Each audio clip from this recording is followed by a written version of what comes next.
Hello friends, இன்றைக்கி ஒரு sweet தான் பார்க்க போகிறோம். என்னென்னா இதில் சுகர் சுத்தமாக போட போகிறதில்ல. ட்ரை ஃப்ரூட் வச்சு ரோல் பண்ண போகிறோம். ஒன்று சூப்பராக இருக்கும். நமக்கு அது கடைகளில் வாங்கும்போது கிலோவே 1000 ரூபாய்க்கு மேலே. அதை நம்ம இப்போ செய்ய போகிறோம், ஈஸியாக செய்ய போகிறோம். அது என்னென்னு பார்ப்போமா? அதுக்கு நான் லைன் பேரிச்சம்பழம் தான் எடுத்துருக்கேன், பிளாக் கலரு.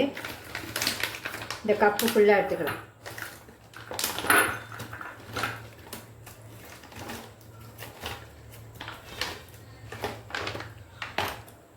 எடுத்தாச்சு. இது மாதிரி நம்ம இந்த கொட்டையெல்லாம் எல்லாமே எடுத்து வச்சுக்கணும். இப்படி க்ளீனாக எல்லாத்தையும் எடுத்து வச்சுப்போம். மொத்தத்தையும் எடுத்து வச்சுப்போம். ரொம்ப சூப்பராக இருக்கும் டேஸ்ட்டு. நீங்கள் கடைகளெல்லாம் வாங்கி சாப்பிட்ருப்பீங்க கிலோ கணக்கில். நம்ம எனக்கோ ஒரு நாள் தான் வாங்க முடியும். நம்ம செஞ்சுட்டா நம்ம எப்போ வேணாலும் நம்ம செஞ்சு பிள்ளைங்களுக்கும் ஸ்ட்ரென்த்தாக கொடுத்துக்கலாம். நம்மளே எப்போ வேணாலும் சாப்பிட்டுக்கலாம். பிடிச்சிருந்தா கண்டிப்பாக ஒரு லைக் பண்ணுங்கள். எல்லாத்தையும் முடிச்சாச்சு. எடுத்து கொட்டையெல்லாம் எடுத்து முடிச்சாச்சு. பேரிச்சம்பழம் கொட்டை இல்லாத பேரிச்சம்பழமும் நீங்கள் வாங்கிக்கிங்க. இதெல்லாம் நல்லா மிக்சியில் எல்லாத்தையும் போட்டு இதை நல்லா நைஸாக அரைச்சிடணும்.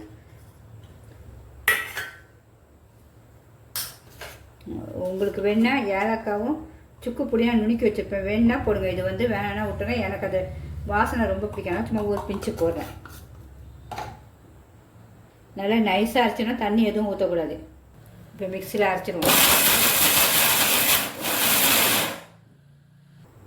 நம்ம தண்ணி ஊற்றலாம். எவ்வளோ க்ளீனாக அரைப்பட்டு பாருங்கள். நல்லா பேரிச்சம்பழம் சூப்பராக. இது அப்படியே இருக்கட்டும். இதுக்கு தேவையானது இன்னொன்று சொல்லிடுறேன். கசகசா கொஞ்சம் எடுத்து நல்லா வறுத்து வச்சுக்கோங்க. எவ்வளோ உங்களுக்கு எடுத்து வச்சுக்கங்க. மீதி இருந்தால் கூட நம்ம எடுத்துக்கலாம். சும்மா நான் ஒரு 3 ஸ்பூன் போல எடுத்து வச்சுருக்கேன். வறுத்து வச்சிடணும் நல்லா உங்களுக்கு.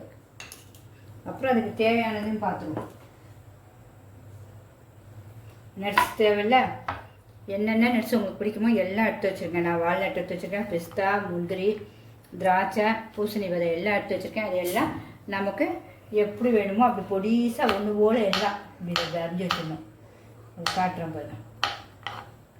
எல்லாமே இப்படி எல்லா இதுவுமே நட்ஸும் இப்படி மொத்தத்தையும் அரிஞ்சிருங்க.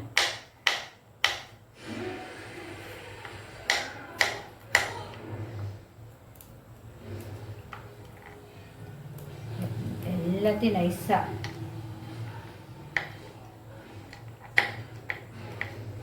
மொத்தத்தையும் இப்படி அரிஞ்சிருவோமா? நம்ம எல்லாம் பொடிசாக அரிஞ்சு வச்சுட்டோம். இனிமேல் அடுத்தது நம்ம இந்த கசகசாவையும் போய் வறுத்துருவோம். ஸ்லோவிலே வறுத்துருவோம். கசகசாலாம் வாசனை வரும். லைட்டாக வறுத்துருவோம். ரொம்ப டேஸ்ட் இந்த கசகசா மெயின். பொரியட்டும்.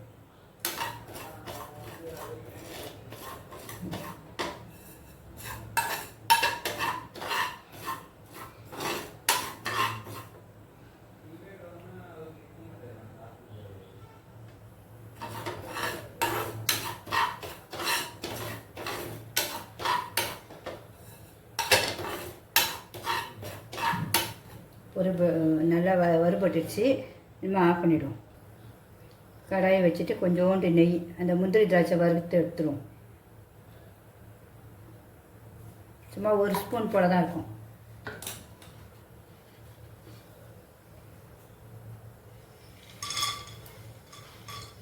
முந்திரியும் திராட்சையை மட்டும் ஃபஸ்ட்டு போடுவோம். இதெல்லாம் சும்மா லைட்டாக போட்டால் போதும். நம்ம இதை பொறுமையாக வறுத்தாச்சு. மீதி எல்லாத்தையும் சும்மா ஒரு லைட்டாக ஒரு வதக்கு, வேறு ஒன்றும் இல்லை, ரொம்ப வேண்டாம். நம்ம அது 2 தான் நல்லா வறுபடணும். இதெல்லாம் அப்படியே போட்டுடலாம். சும்மா ஒரு வாசனைக்கு எல்லாத்தையும் ஒரு கிண்டிடுவோம். கிண்டிட்டு ஒரு பிளேட்டில் எடுத்து வச்சுருவோம். அவ்வளோதான். நமக்கு முந்திரி திராட்சை தான் அந்த டேஸ்ட் நல்லா வறுபடும். மீதி எல்லாம் வறுத்து தான் இருக்கும் நட்ஸு கடைகளில். நம்ம அதை தான் வாங்குகிறோம். அதனால் மீதி ஓகே. அவ்வளோதான். இனிமேல் அதை அப்படியே ஒரு பிளேட்டில் மாற்றிக்குவோம். திருப்பி ஒரே ஒரு ஸ்பூன் நெய் நமக்கு. அவ்வளோதான். 1 ஸ்பூனு கூட கம்மியாக போட்டுக்குங்க. நம்ம இந்த பேரிச்சம்பழத்தை ஃபுல்லாக அரைச்சி வச்சுருக்கோம் பார்த்திங்கன்னா, அதை இதில் போடணும். கையில் எடுத்துருங்க. ஏன்னா எல்லாம் ஒட்டி இருக்கும். கையில் எடுத்தால் தான் க்ளீனாக வரும்.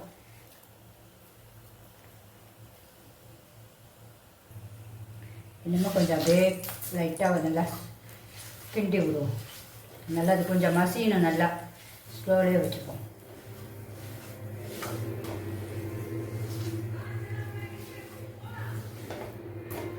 அதுவே இலக்கம் கொடுத்துரும் உங்களுக்கு பேரிச்சம்பழமே.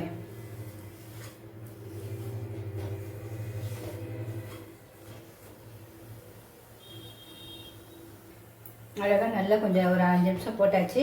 போட்டு இந்த நட்ஸ் எல்லாம் இதிலே போட்டுருவோம்.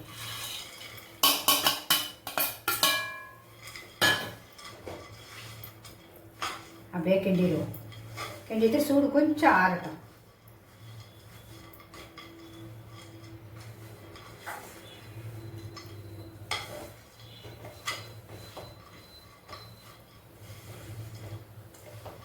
செம்ம டேஸ்ட்டாக இருக்கும். நீங்கள் ஒரு வாட்டி சாப்பிட்டுட்டீங்க வீட்டில் செஞ்சு, கடையில் போய் வாங்கவே மாட்டீங்க இந்த ட்ரை நட்ஸ் ஸ்வீட்டை.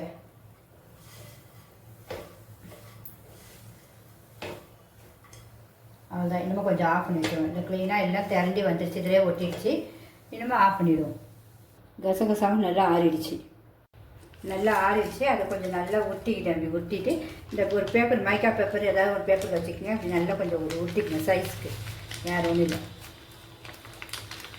ஒட்டிட்டு நல்லா கொஞ்சம் இந்த சைஸும் நல்லா நல்லா அழகாக நமக்கு அமைக்கிடணும். சைஸ் வந்துடுச்சா அழகா? அவ்வளோதான்.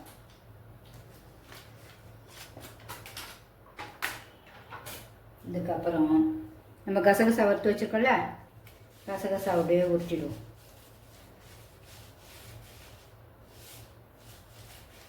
கசகசாவும் உடம்புக்கு ரொம்ப நல்லது, குளிர்ச்சி. இந்த ஸ்வீட்டில் கசகசாவும் சேர்த்து பார்த்தீங்களா, எல்லா பக்கமும் உருட்டிடுவோம். இந்த சூடு கொஞ்சம் இன்னும் ஆறினோன்னே அது அழகாக நல்லா காஞ்சிரும். உங்களுக்கு சூப்பராக எடுத்து பீஸ் பீஸாக சாப்பிட்லாம். எல்லாம் சுட்டியாச்சா? எல்லாம் க்ளீன் பண்ணி உருட்டியாச்சு. ட்ரை ஃப்ரூட் ரோல் ரெடி ஆகிடுச்சா? சூப்பராக. நமக்கு எந்த பக்கம் வேணுமோ அழகாக வெட்டிக்க வேண்டியதான். அப்படியே சூப்பராக அப்படியே வெட்டி ஒவ்வொரு ஸ்லைஸாக எடுத்து வச்சுக்க வேண்டியதான்.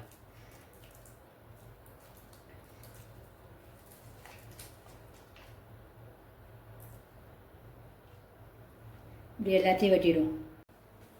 நம்ம ட்ரை ஃப்ரூட் ரெடி ஆகிடுச்சு பாருங்க, சூப்பராக ரெடி ஆகிடுச்சு. சுகர் கிடையாது சுத்தமாக. ட்ரை ஃப்ரூட் ரோல் எவ்வளோ சூப்பராக ரெடி ஆகிடுச்சு பாருங்க. எல்லாருமே இப்படி ஹெல்த்தியாக சாப்பிடுங்க. நானும் செஞ்சு சாப்பிட்டு பார்க்குறேன் எப்படி இருக்குன்னு. அப்போ ரொம்ப சூப்பருங்க. நம்ம வீட்டிலே எல்லாமே நம்மளே செய்கிறதுல ஒரு சந்தோஷம் தான். கண்டிப்பாக எல்லாமே ஒரு டேஸ்ட்டு, எல்லா பருப்புங்களாம் நம்மளாக பார்த்து போடுறோம் பார்த்தீங்களா, ரொம்ப டேஸ்ட்டாக இருக்குது. இதை பாருங்க, அந்த கசகசாலாம் அப்படியே நல்லா பொரிஞ்சு நமக்கு அந்த இதோட சாப்பிடும்போது, நட்ஸோடு சாப்பிடும்போது செம வேறு லெவல். எல்லாருமே கண்டிப்பாக ட்ரை பண்ணுங்கள். பிடிச்சிருந்தா கண்டிப்பாக லைக் பண்ணுங்கள். நீங்களும் செஞ்சு பாருங்கள், பார்த்து எப்படி இருக்குன்னு சொல்லுங்கள். நல்லா இருந்துச்சுன்னா உங்கள் ஃப்ரெண்ட்ஸ் அண்ட் ரிலேட்டிவ்ஸுக்கு ஷேர் பண்ணுங்கள். ஓகே ஃப்ரெண்ட்ஸ், பாய்.